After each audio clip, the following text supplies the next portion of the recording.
খেলা কিন্তু হবে।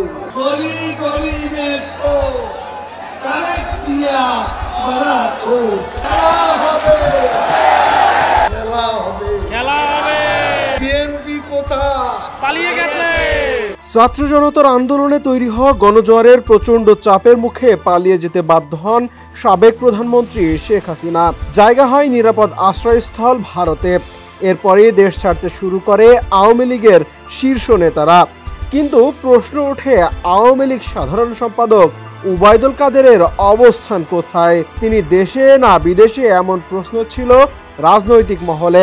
সময়ে সময়ে তাকে নিয়ে নানা গুজব আর গুঞ্জন ছড়িয়েছে চারিপাশে।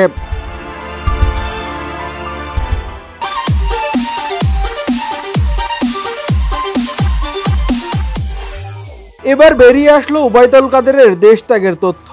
গণমাধ্যমের হাতে আসা তথ্য অনুযায়ী অভ্যুত্থানের 3 মাস 5 দিন তিনি দেশেই ছিলেন। এ সময় তিনি নিরাপদেই ছিলেন। দলের সভাপতির মতো তিনিও ভারতে আশ্রয় নেওয়ার চেষ্টা করেছেন। এই সময়ে যোগাযোগের চেষ্টা করেছেন দলীয় সভাপতির সঙ্গে, সেখান থেকে সাড়া মেলেনি। জানা গেছে ওবায়দুল কাদের গত 8 নভেম্বর মেঘালয়ের রাজধানী শিলং হয়ে কলকাতায় পৌঁছান। তিনি এক বিশেষ স্থানে আয়েশেই দিন কাটিয়েছেন। কবে কিভাবে দেশ ছাড়বেন তার ধান্দা করছিলেন। সবুজ সংকেত আসার পর সড়ক পথে তিনি বিশেষ ব্যবস্থাপনায় শিলং পৌঁছান। সেখান থেকেই যান কলকাতা। দিল্লি নয়, কলকাতাতেই তিনি অবস্থান করছেন এমনটাই জানা গেছে। ভারত সরকারের কাছে তার জন্য কেউ কেউ লবি করেছিলেন। এক্ষেত্রে শেখ হাসিনা কোনো আগ্রহ দেখাননি।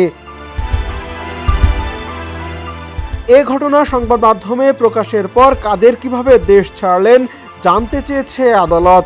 আন্তর্জাতিক অপরাধ ট্রাইব্যুনালের chief prosecutor advocate Mohammad Tajul Islam বলেছেন, আওয়ামী লীগের সাধারণ সম্পাদক উবায়দুল কাদেরের বিরুদ্ধে গ্রেফতারি পরোয়ানা জারি হওয়ার পরও 3 মাস তিনি দেশের মধ্যেই ছিলেন।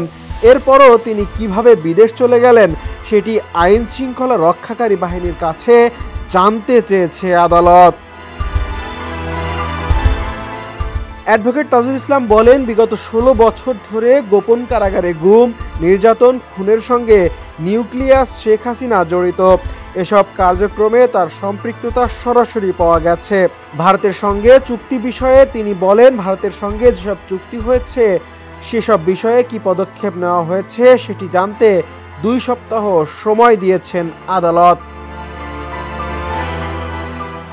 ডেস্ক রিপোর্ট, সমকাল।